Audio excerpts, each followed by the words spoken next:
Greetings and welcome to Chapter 6, Lesson 6.2, Using the Normal Distribution. Get to know the new terminology for this lesson.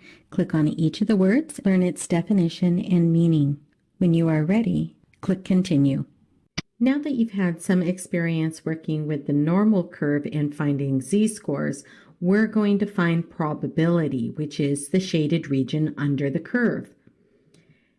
Now, if we have the probability that our x is less than or equal to our value x, then that is going to be the area to the left of x. So if it's less than or equal to, it's a left-tailed. The cool part about this is there's a little cheat involved. The arrow of the symbol points to the direction of the shaded region. So our less than is pointing to the left, and therefore it's a left tail. When we have the probability that x is greater than or equal to a value, then it will be an area to the right. It is a right-tailed normal curve. Now remember, if we were to shade the whole entire region under the curve, that area equals 1. So the area to the left is going to be 1 minus the area to the right. Let me just concentrate on the first graph. The area to the left is shaded in, I'm going to call it purple. The area to the right is in white. So if I say purple equals 1 minus white, that would be a true statement because purple plus white equals 1.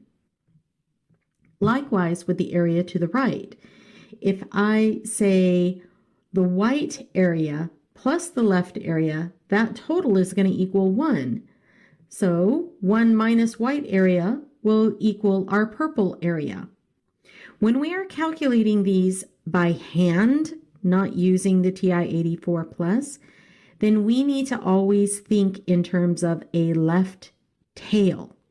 That's the information they give us is a left tail. Now, I'm going to show you there are some calculators out there on the web that will let you choose if you want a right or left tail, which is great to use. But I also want to show you longhand, the way they've been doing it for a long time, using tables, how to calculate the area under the curve. Most of the time, the calculations of the probabilities we use technology to do that for us. Without technology, we're going to have to rely on tables that have been built for us to reference.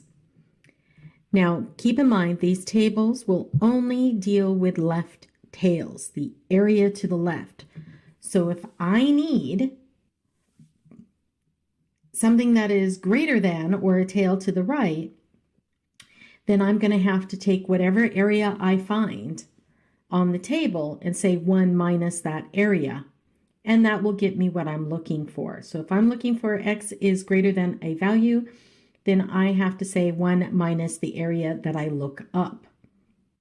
So because that's the probability I can look up. I can only look up probabilities that are x is less than a value. That's to the left. All right, let's dive into this problem. A personal computer is used for office work at home, research, communication, personal finance, education, entertainment, social networking, and a myriad of other things. Suppose that the average number of hours a household personal computer is used for entertainment is 2 hours per day. Assume the times for entertainment are normally distributed with the standard deviation for the times is a half an hour. So let's look at this. Our normal distribution has a mean of 2 hours per day, and standard deviation is a half an hour, which is 0.5. Let's find the probability that the number of hours per day on a personal computer is used less than an hour and 10 minutes. Now, an hour and 10 minutes doesn't make too much sense. I need it all in hours. I need it in one value. So 1.1667 hours is comparable to an hour and 10 minutes. But that is an x value. Number of hours is an x value. And I can't just go look up on some table 1.1667 hours and tell me what the probability that is. I have to convert it over to z-score first. And then from my z-score, I can look it up on a table what my p-value is. So let's do the first step of converting our x value to a z-score. As a reminder, our z equals x minus our mean, all divided by our standard deviation. 1.1667 minus 2, all divided by 0.5, is negative 1.67. Our z-score is a negative 1.67, and I need to look up that value on a table to find the probability. Keeping in mind, the probability I want is less than is a left-tailed, and that's the value I will be looking up on a table, is a left tail value. Okay, I open up my z table and I scroll down the first column of z's, and I am looking for negative 1.67. So in the first column, I look for negative 1.6. In the top row, I'm looking for 0.07. So I put those two together and I would get the negative 1.67. From the 0.07, I go straight down. From the negative 1.6, I go over to the right, and where the two intersect is the probability that I want. 0.475. So the probability that a person uses their personal computer for less than 1 hour and 10 minutes per day, reading the table, we get 0.0475. I do get that that is a bit of work. There are calculators out there that will calculate your p-value for you, but you still have to have the z-score. There's no quick fix to get from an x to a p without going through the z first. There is a calculator out there. It's under Good Calculators. I'll leave a link in our Canvas area for this calculator, but it is out there on the web. All you would do is you would put your z-score in there, and I put negative 1.67. I did get to choose if this was left-tailed or a right-tailed or a two-tailed. We're not dealing with that quite yet. So I chose left tail and clicked calculate. And the cool part about this is not only did it give me my value, it gave me a graph, and I can double check on my graph that that is the value that I wanted. I'm going to work through this example by hand. Here's our problem description. In the United States, the ages 13 to 55 plus of smartphone users approximately follow a normal distribution. It has a mean of 36.9 years and a standard deviation of 13.9 years. Let's determine the probability that a random smartphone user that's in this age range of 13 to 55 plus is between 23 and 64.7 years old. Now, to do this, we're going to have to take our x values, convert them over to z-scores, and then convert those z-scores to probability values, p-values. To remind you, z equals x minus mu all over standard deviation. So for 23, it's going to be 23 minus 36.9 all divided by 13.9. That gives us a negative 1.00. Now you could just say negative 1, but the next step is getting our p-values, and that's in a table, and I need 2 decimals. So I'm going to go ahead and leave this 0.00 there. For our z-value, for the 64.7, it's going to be 64.7 minus our mean of 36.9, all divided by our standard deviation of 13.9. And we get 2.00. Now that we have our z-scores, we're going to have to look these z-scores up on a table to find out our probabilities that go along with these two scores.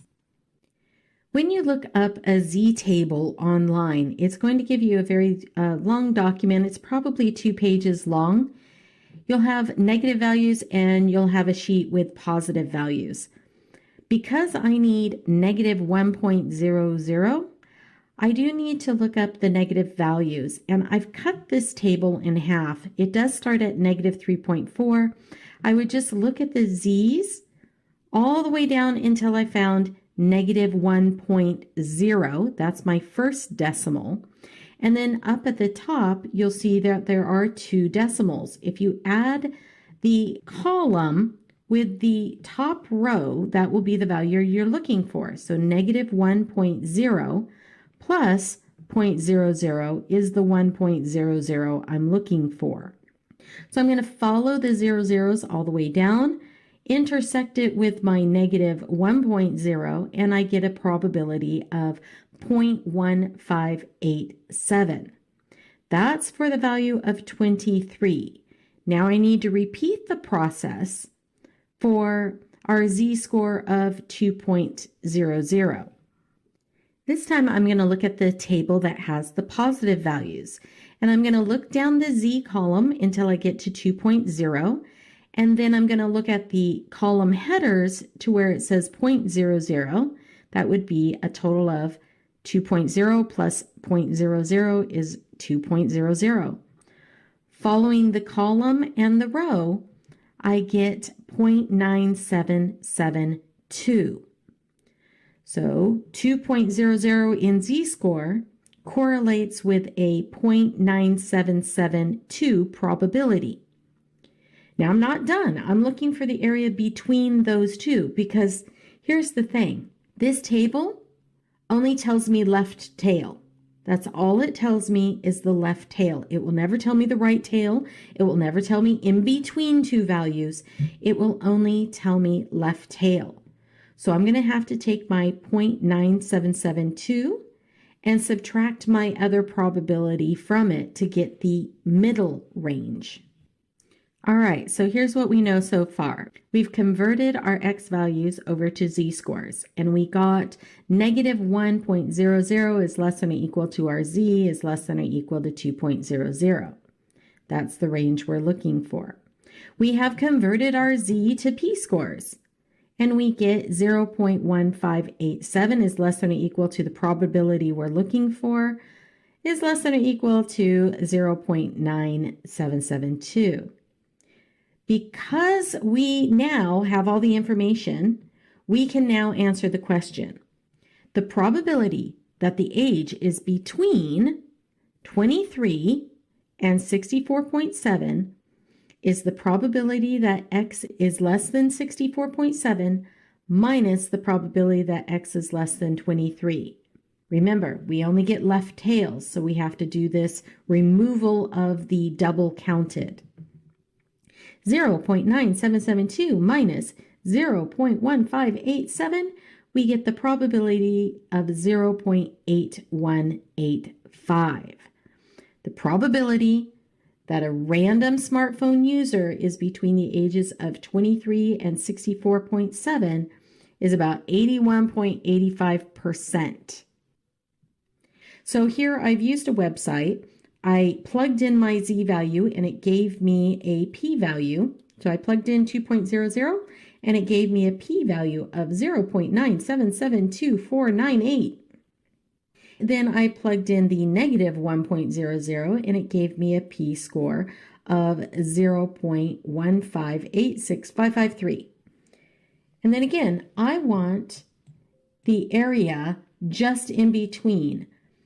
The black shaded region is the 0.1586553 area. I don't need to double count that and I need to get rid of it. So I'm going to subtract it out from the rest of the blue area, which is what I want.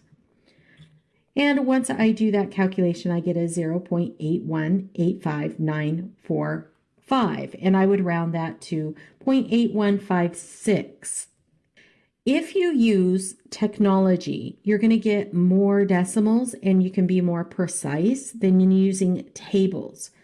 I will say, if you're using hand tables and your value is marked wrong on your homework, you might try a decimal up or down. If you run into that, just contact me, let me know, I'll take a peek, and if your answer is quote unquote close enough, I'll give you credit for it. So don't freak out about it.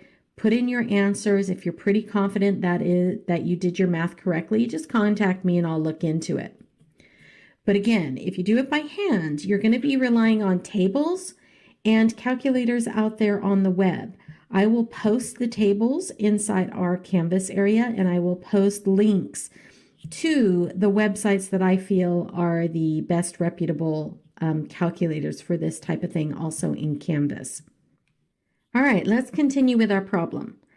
Let's find the 16th percentile for age of smartphone users. This time we have our p-value. 0.16 is our 16th percentile. From there, we need to get to a z-score. From the z-score, we need to get to our x-value. So I'm going to use the table and I'm going to work backwards. This time I don't have the z. I have to look within the table to find the 0.16 that I'm looking for.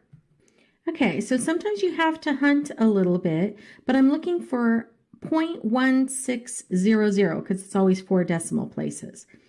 And I'm scanning, and it looks like there's not a perfect 0.1600, but there is a 0.1611.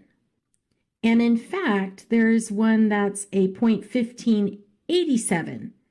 0.1587 is 13 away from where I want to go, and 0.1611 is 11 from the value I really want, which is 0.1600.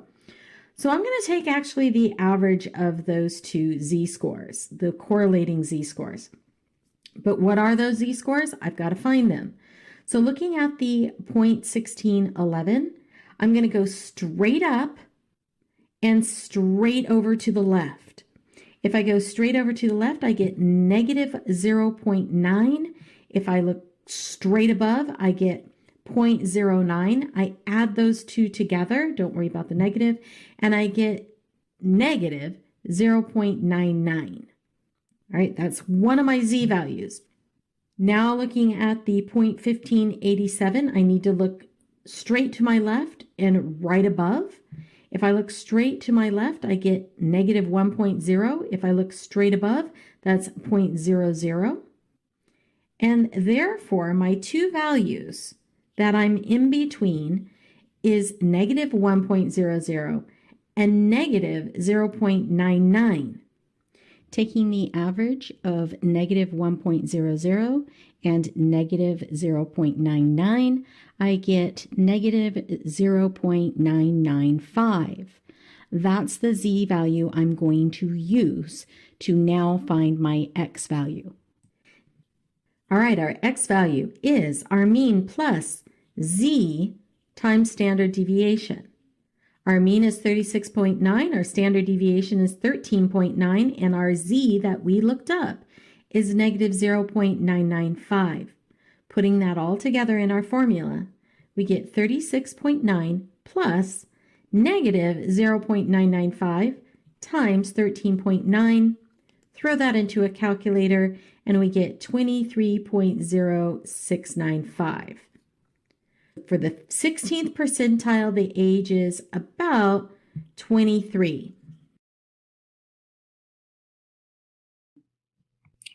When working with the TI-84 Plus and the normal distribution, there's quite a few things that we can do. So let me start off by saying I am going to graph some of these problems. And to do that, we're working with the mean of 63 and the standard deviation of 5.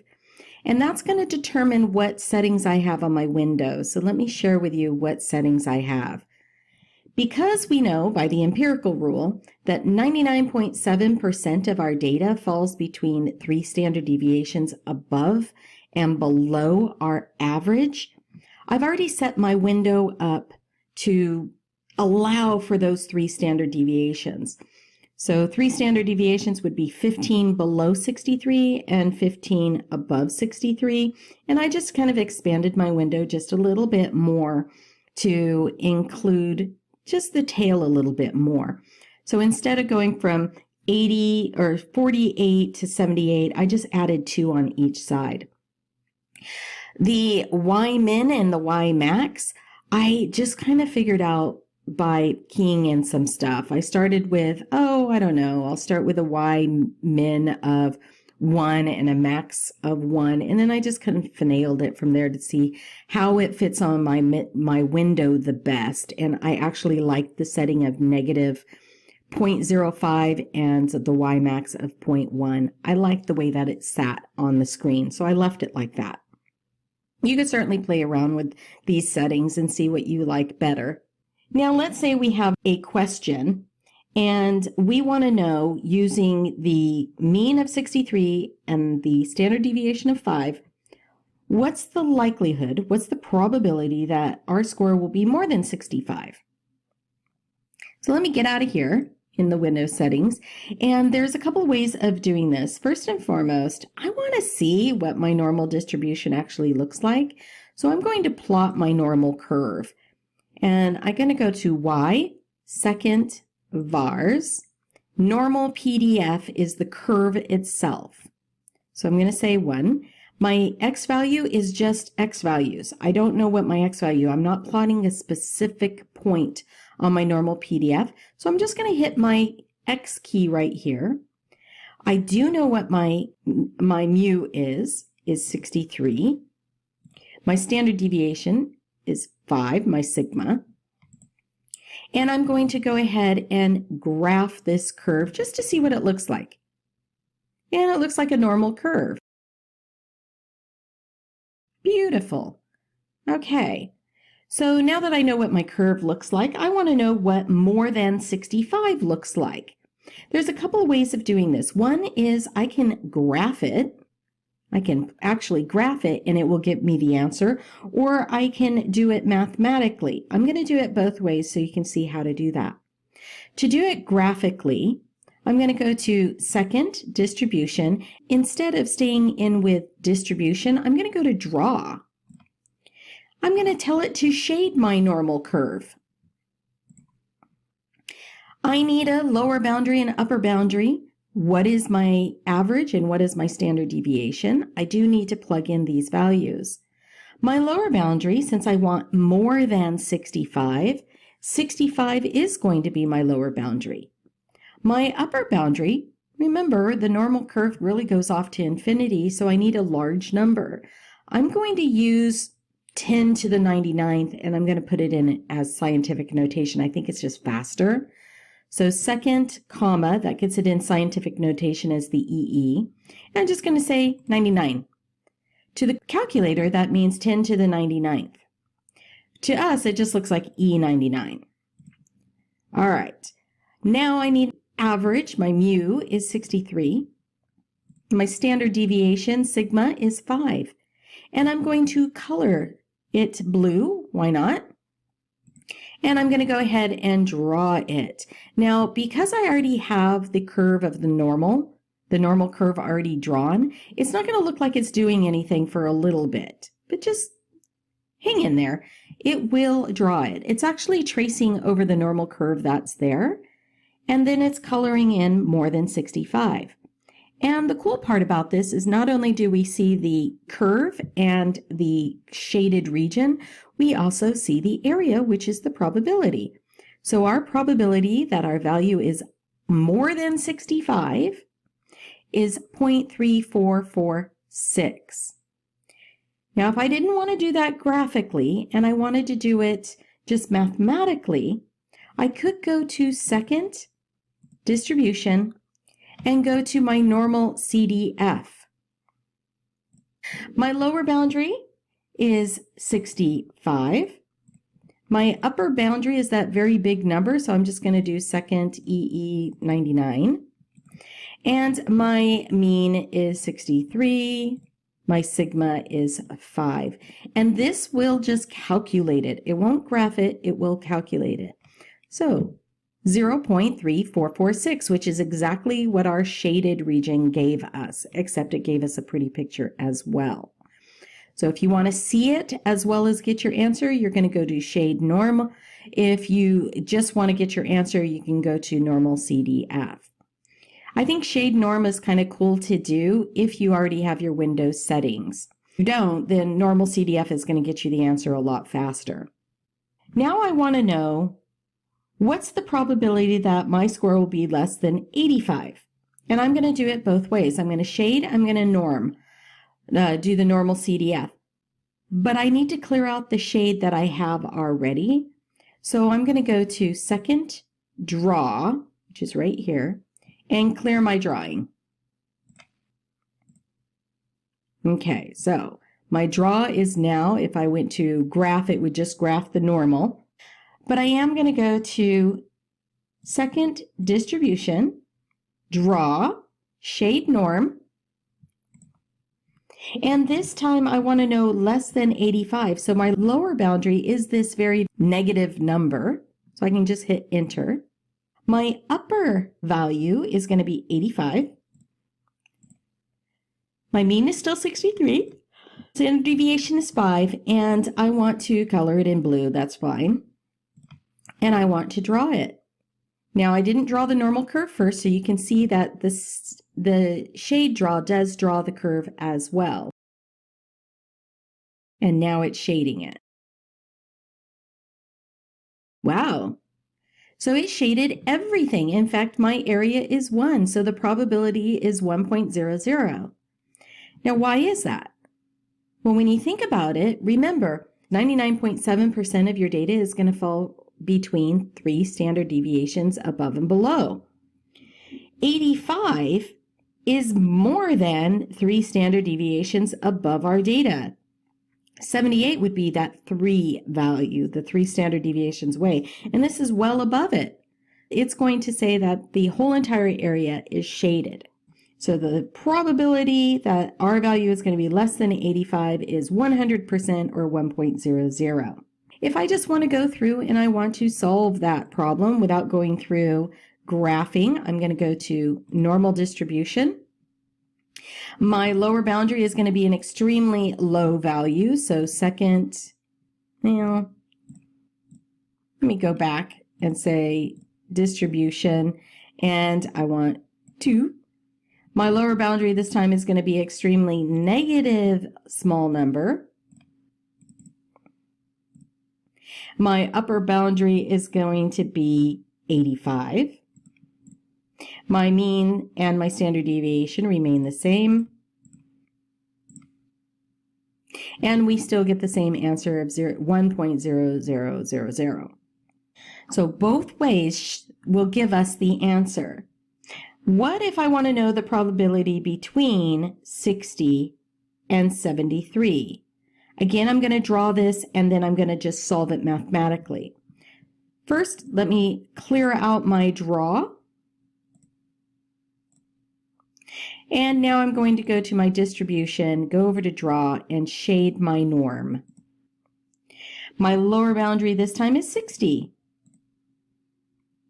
My upper boundary is 73. My mean was 63. And standard deviation is 5. Again, it's going to draw the curve, and then it's going to draw in the shaded region for us, and it's going to tell us the probability as well. So all 3 of those things happen. It's really kind of cool. And our area is 0.7030. Now let me go through the mathematical. Second, vars for distribution. normalcdf. Sometimes why it doesn't give me my menu, I don't know. Okay, there we go. Lower is 60. Upper is not 85. Upper is 73. And mean and standard deviation are the same, 63 and 5 respectively. And we get the same probability, 0.7030.